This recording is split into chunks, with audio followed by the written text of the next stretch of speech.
Hi everyone! Ito nga pala yung aming espresso machine. Bali yan yung mga, ayan yung decaf.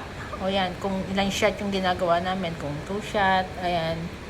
Ayan yung regular espresso machine, 1 shot, 2 shot, 3 shot, 4 shot.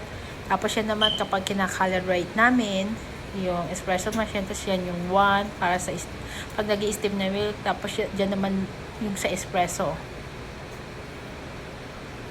O yan, di ba? Tapos ito naman yung another naming espresso machine. Tapos yan, dito naman yung blonde roast. Yan. O, di ba nakalagay blonde espresso kung gusto nyo ng blonde espresso. Tapos ito, yan yung mga syrup namin. Ito yung sa green, chai tea yan. Tapos yan, white mocha. Dito naman, regular mocha.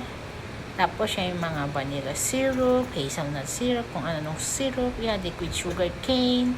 Tapos ito naman yung cream base para sa frappuccino. Tapos yan yung mga black tea, yung nasa mga picture. Yan, iba-ibang klase yung mga, yung parang nila, takip nila para at least malaman namin kung black tea ba yun or what, or cold brew. Tapos ayan, ito naman yung mga, yung ginagamit namin kapag gumagawa kami.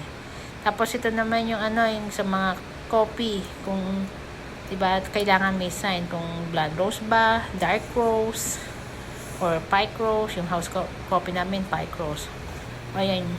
Ito naman yung yung mga sanitizer, pati yung detergent, yung red, sanitizer yan. Tapos ito naman yung para sa mga coffee traveler kapag gusto nila na 10 cups of coffee in-order nila. Ayan. Yun lang naman at salamat and thank you for watching. Bye!